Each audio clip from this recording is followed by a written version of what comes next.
Hello, I'm Paul Zaychik, founder of Elastic Steel, method of athletic conditioning. Today I'm quickly going to talk about the abductor pain. Usually that pain is localized in gluteus medius.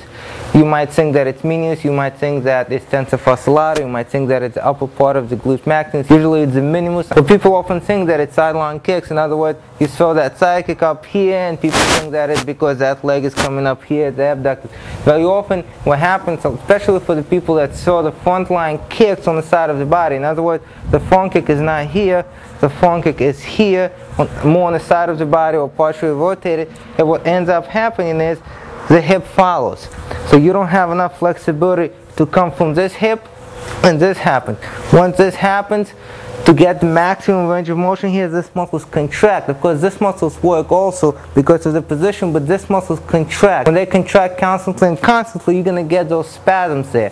So you can try to release them, you're going to get spasms there, you release them, you do deep tissue massage, you release them, you get spasms there. What you really need is you need the ability to bring this up here. Once you can bring this up here without doing this, there's nothing wrong with coming up here for deeper kicks, but it's not something you should be doing all the time. You should have this range of motion. If you don't have it, if you try to do what I just did and you feel it in your hamstrings, in your adductors, sometimes even in deep in here, if you feel that, that's probably where it's coming from and not from this muscle. Same thing happens with the opposite with sideline kick. So I'm going to demonstrate sideline kick with the opposite leg here.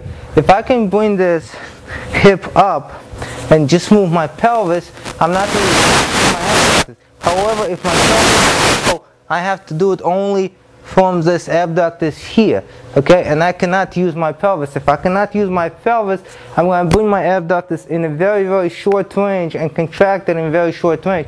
I'm going to get spasms. The problem is in exactly the same place. Doesn't matter if I'm throwing front line kicks here or sideline kicks here. The problem is still usually here, although you're going to feel it here. So what should you do? You should actually release and get full range of motion so that you can have this, you can have that. Once you have those positions, this is usually going to let go. I'm Paul Zaychik. Thank you for watching.